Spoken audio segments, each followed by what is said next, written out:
नमस्कार, मैं कादम्बिनी शर्मा हूँ आपके साथ। बढ़िया खबर ये आ रही है कि ईरान और अमेरिका में अब दूसरे दौर की बातचीत हो सकती है। यह भी खबर है कि इस दौर की बातचीत भी पाकिस्तान में भी हो सकती है। पिछले दौर की बातचीत में मध्यस्थता की और तैयारियों की अमेरिकी और ईरानी दोनों पक्षों ने तारीफ की थी।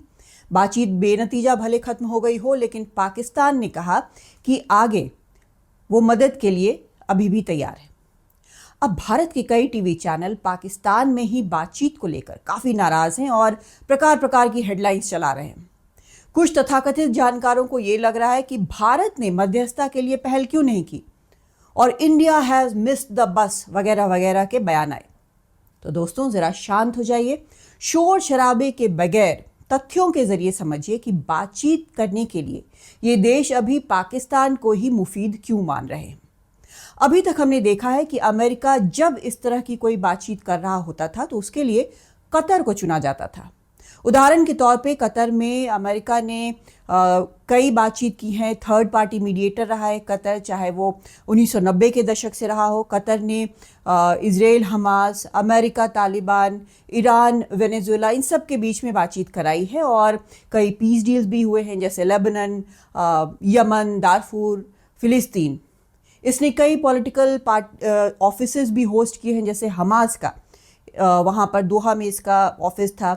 की मीडिएटर रहा है कई हॉस्टेज क्राइसिस में। तो इस तरह की चीज़ें लगातार वहाँ पर होती रही हैं और 2022 में कतर ने यूएन में ये कहा था कि उसकी एक की पॉलिसी है कि मीडिएशन वो करेगा। लेकिन कतर इस वक्त खुद ईरान युद्ध में एक पार्टी है, इसलिए वहाँ बातचीत होस्ट करना मुश्किल है। अमेरिका ने भी इस तरह की बातचीत होस्ट की है, जैसे रूस यूक्रेन युद्ध में मध्यस्थता करने की कोशिश राष्ट्रपति ट्रंप ने की थी। अलास्का में पुतिन से मिले, वॉशिंगटन में तो खैर कई बार जेलेंस्की से मिले, लेकिन बात नहीं बनी। अभी अमेरिका युद्ध कर रहा है तो वहां पर भी बातचीत नहीं हो सकती है। जिनेवा में ईरान और अमेरिका की बातचीत हुई, लेकिन युद्ध शुरू हो गया। बातचीत जब चल ही रही थी उस वक्त तो क्या वहां ईरान घर से इतनी दूर, वहां प्रतिनिधि उसके जाकर बात करना चाहेंगे? इस वक्त ईरान अमेरिका युद्ध इजराइल में पाकिस्तान एक यूनिक पोजीशन में है। बहुत आरामदायक पोजीशन तो नहीं है, क्योंकि अगर ज़्यादा कुछ गड़बड़ हुई तो मुश्किल है, लेकिन इस वक्त अमेरिका और खाड़ी देश सबका भरोसा उसे मिला हुआ है। ट्रंप के भी बड़े फेवरेट बने हुए हैं, क्योंकि भारत पाक युद्ध रुकवाने का सेहरा पाकिस्तान ने ट्रंप के सर बांधा। वो देश भी बना जिसने ट्रंप का नाम नोबेल शांति पुरस्कार के लिए भेजा। ट्रंप खुश हुए। पाकिस्तान ने क्रिटिकल मिनरल्स के लिए भी अमेरिका से वादा किया। 2025 में पाकिस्तान फ्रंटियर वर्क्स ऑर्गेनाइजेशन, जो एक क्रिटिकल मिनरल्स की सबसे बड़ी वहाँ पर माइन करने वाली कंपनी है, जो मिलिट्री के तहत वहाँ काम करती है पाकिस्तान में, उसने $500 मिलियन का इन्वेस्टमेंट डील किया अमेरिकी कंपनी के साथ। और तो ट्रंप परिवार का जो को फाउंडेड एक क्रिप्टो करेंसी की कंपनी है, उसके साथ भी उन्होंने एक डील की है। वैसे एक और पहलू है खाड़ी देशों का। जब अमेरिका इजराइल ने ईरान पर हमला किया तो पाकिस्तान ने उसकी निंदा की। जब ईरान ने सऊदी में हमला किया तो उसकी भी की। वैसे हाल में सऊदी को रक्षा समझौते के तहत फाइटर जेट और कुछ सेना भी पाकिस्तान ने भेजा। यहाँ पर खाड़ी देशों का भरोसा उसे मिला। ईरान के साथ पाकिस्तान का 920 किलोमीटर का लैंड बॉर्डर है, सीमा है। आतंकियों को लेकर हमलों का आदान प्रदान हुआ है कुछ वक्त पहले, लेकिन कुल मिलाकर रिश्ते ठीक है। पाकिस्तान में एक बड़ी शिया मुस्लिम आबादी भी है जो ईरान से जुड़ी है। ये सब फैक्टर्स पाकिस्तान की मदद कर रहे हैं यहाँ पर एक मध्यस्थ देश होने के लिए।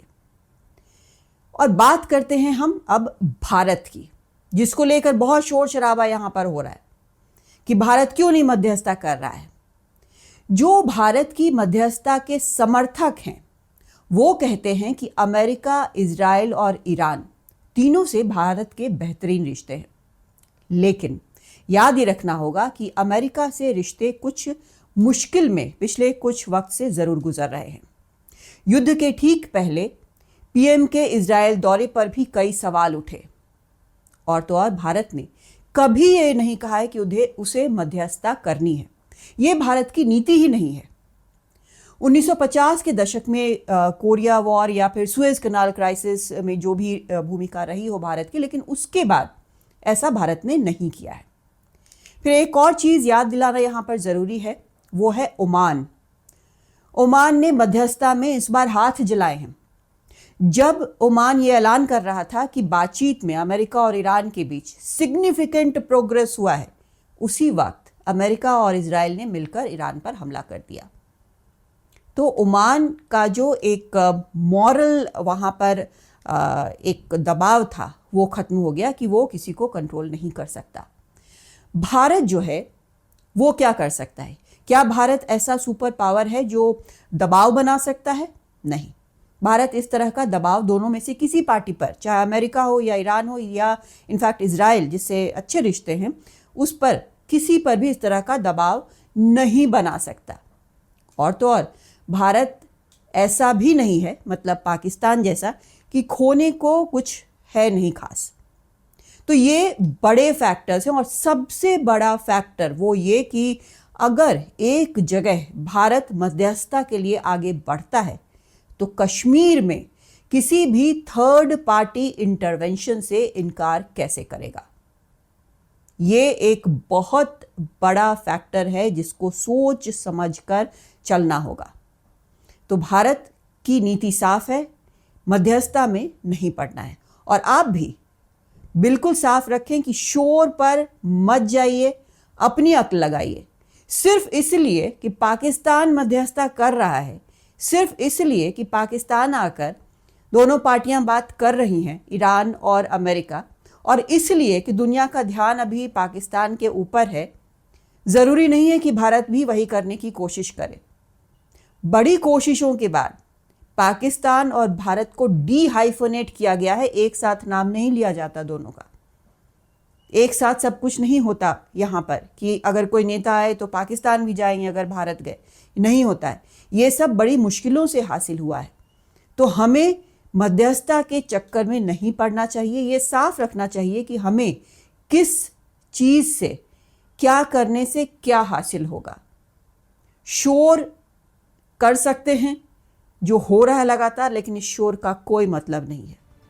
सबसे बड़ा फैक्ट, सबसे बड़ा दिशा निर्देश जो आना चाहिए वो सिर्फ इससे कि सबसे बड़ा राष्ट्रहित क्या है। नमस्कार।